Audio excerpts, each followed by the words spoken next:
I guess if you're not in the habit of doing that, you have to make a little bit of an effort to get there. Absolutely. So create a calendar. Create an annual calendar with ways to celebrate accomplishments of individuals and groups in your company so you're on purpose and you go do it.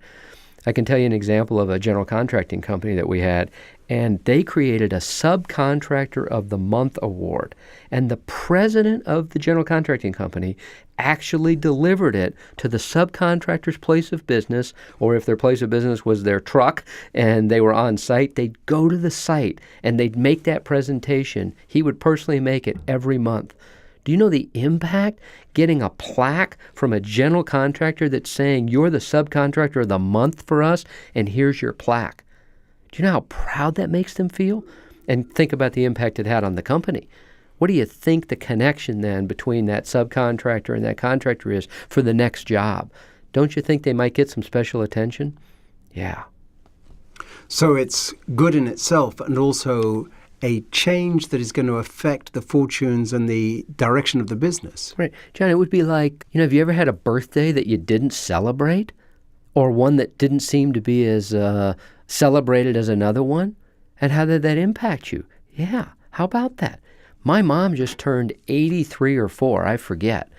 And we celebrated by sending her, we don't live nearby, so we couldn't be there. So this year we celebrated by sending her a dozen incredible roses.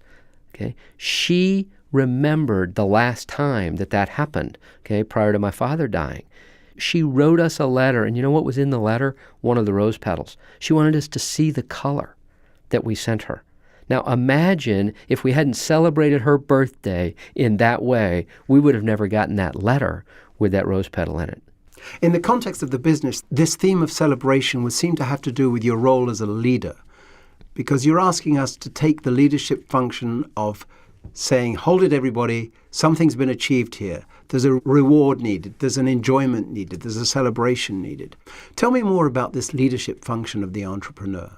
John, it's really what the principles of this code is really about. This is all about leadership. The entrepreneurial aspect of you is about you and your ability to be a leader. And you can learn leadership. I don't believe for a minute that all leaders are born. You can learn leadership. You can be trained. It can be taught. You can become a leader. And these codes that we have created provide you an incredible foundation from which to develop your leadership skills. This is access to something very valuable and important, your life. We're talking about your life here. That's why we're starting with this first CD being about discovering your inner entrepreneur and your whole leadership capability and your whole purpose in the world. How is leadership different from management? Totally different. Leadership is all about you. Management is all about others and how we get accountability through others to what? See our vision achieved. Is that why you talk about the inner entrepreneur? Exactly. Exactly.